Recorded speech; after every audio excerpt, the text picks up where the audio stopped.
How's it going, everybody? So now we're going to take a look at something new.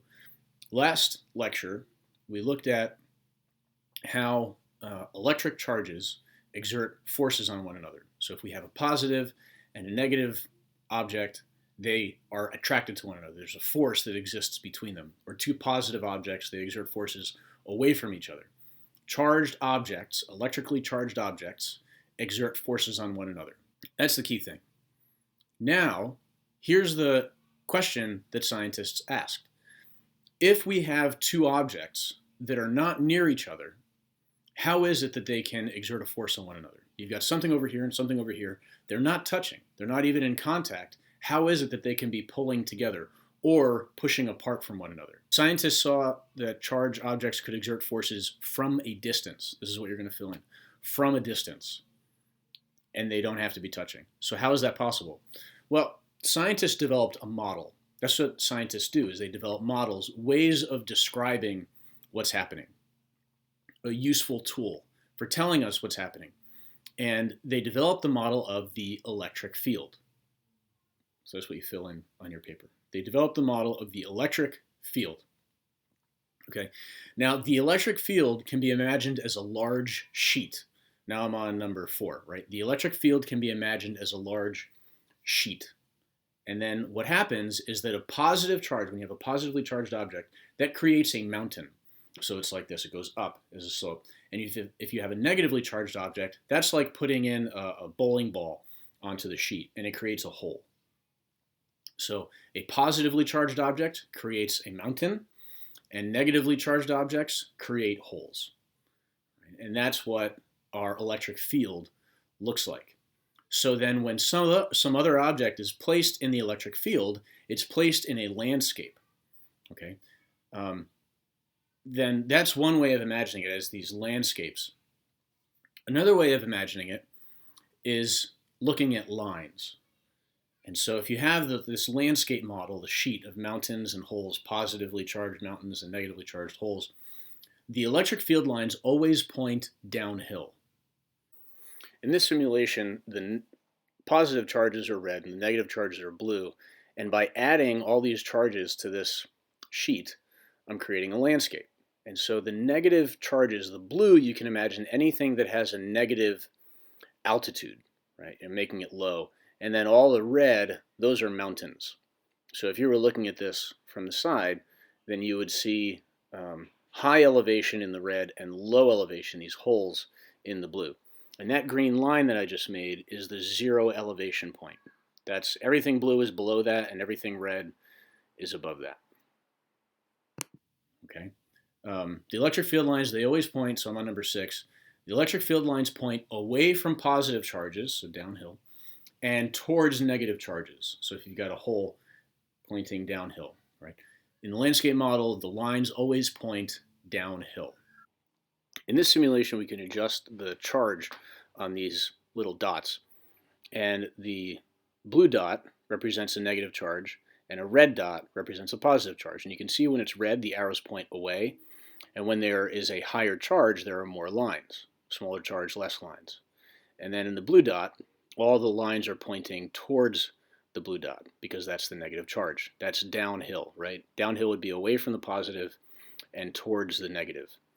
And as you make the negative charge bigger and bigger and the positive charge bigger and bigger, what's happening is that you're creating a steeper slope. And more lines represents a steeper slope, a stronger force, a bigger field. Play with these simulations there under the Unit 4A page under Simulations. Number 7, electric field lines never cross. If you have a landscape and the lines are pointing downhill, you're never going to have a place where those lines cross one another. Now if you take some like a marble and you put it on this landscape, it's going to want to go downhill. And what's it doing? It's going away from the positive and towards the negative. So a positively charged object in a field that you place into a field is like a marble. It's going to roll downhill. And that's number 8. And for number 9, if you have a negatively charged object, remember, negative wants to get away from negative. So if you have a negative hole, the negative charge wants to get away from that, so it wants to go uphill.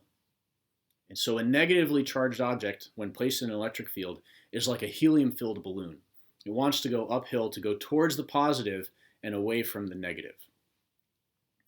All right, so this landscape model is really powerful for helping us imagine what's going on. Again, positive charges are like mountains, negative charges are like holes, and then when you place something into that, a positively charged object wants to go away from positive towards negative, so it goes downhill, and then a negatively charged object is like a helium-filled balloon, it wants to go up towards the positive and away from the negative. Now, this also relates to potential energy. When we had gravitational potential energy, if you raised an object, you increased the amount of energy it had because it could fall farther.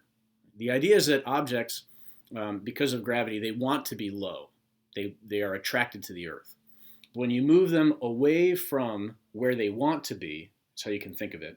If you move them away from where they want to be, then you're increasing the amount of energy that they have. So with 11, it works the same way. That if you take some object and you take it farther from where it wants to be, then the energy increases. Right? So imagine you've got two positive charges. They want to be away from each other. And then as you put them closer and closer, then you're increasing the amount of potential energy. Right? If you have a positive and a negative, they want to be together. So if you pull them apart, then you're increasing the amount of energy because when you let them go, they've got more distance that they can come and hit each other. So the general rule is that as two like charges are brought close together, you can think of it as a spring. So I'm on to number 12 now. If you've got two objects that are like charges and you're pushing them together, it's like a spring. They want to get apart. So you're pushing them together, you're increasing the amount of energy that they have. And you let go and they're going to shoot away. So like charges, you increase the energy when you put them together. And then opposite charges, you increase the energy when they're far apart because they want to go together. And then we have this little chart that you have to fill in. Right? So across the top, you have a positive charge. If you have a positive charge getting closer to positive, right, to like charges, then the energy is going to increase. But if you have a positive charge getting closer to a negative charge, that's where it wants to go. So the energy decreases. Right? Then if you have a positive charge going across and it's farther from the positive, so positive getting farther from the positive, the energy is decreasing because that's where it wants to go. It wants to go away. Right? And energy decreases when it's where it wants to be. But if you have a positive and a negative and you're pulling the positive away from the negative, then the energy is increasing. Right? You're taking it away from where it wants to be. Negative charge. Right? So now we have a negative charge, and if we're putting it closer to the positive, we're allowing it to go where it wants to go. The energy is decreasing. Right? But if I have a negative charge and another negative, and I'm putting them close together, I'm increasing the energy because I'm putting them where they don't want to go. And then we have a positive and a negative, and I'm taking the negative away from the positive. So that's increasing the amount of energy because I'm taking it away from where it wants to be with the positive. And then if I'm taking it farther away from a negative, I'm decreasing the energy because it's going away from where it wants to be. It can be a little bit confusing.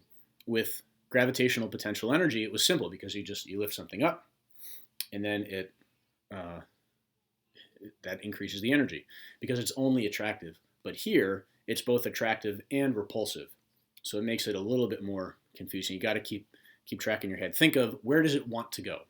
If it goes there, you're decreasing the energy. If it's not, you're increasing the energy. And there are two factors here. One, the amount of charge on the source, and also the amount of charge on the other thing. Right? And voltage, what voltage has to do with is the amount of potential energy there is per unit charge. Right? So it's kind of like I'm imagining the field, and voltage has to do with the height. Okay? The force has to do with the slope, where things are being pulled. But the height of something is that's what the voltage is. So when you hear voltage, that's electric potential. And that's how much energy there is per unit charge. So the higher something is, the higher the elevation, the more electric potential there is. Right? Or the lower, the farther away from zero, from the zero level. back to this simulation, you can see that the negative is the hole, the positive is the mountain. And this thing, you see the reading on it, the voltage reading, that's actually telling you the height. So I get it to 0, and I mark that point. And then I go up from there by 5 or 10, and I mark the height every 5 or 10 volts. And you can see it creates these circles around. And so that means that from one line to the next, it's a change of 5 volts. That's a way of thinking about the height.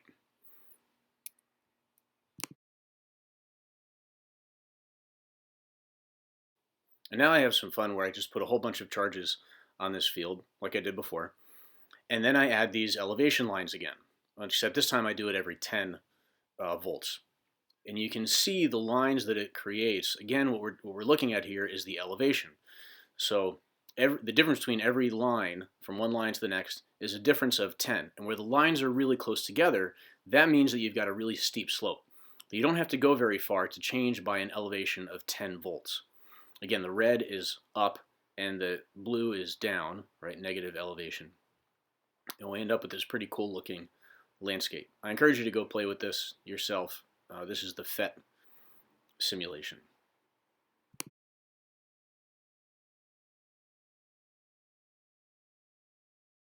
So again, I hope you're doing well. Make sure you turn in these notes so you can get credit for them. And hopefully we'll see you guys soon.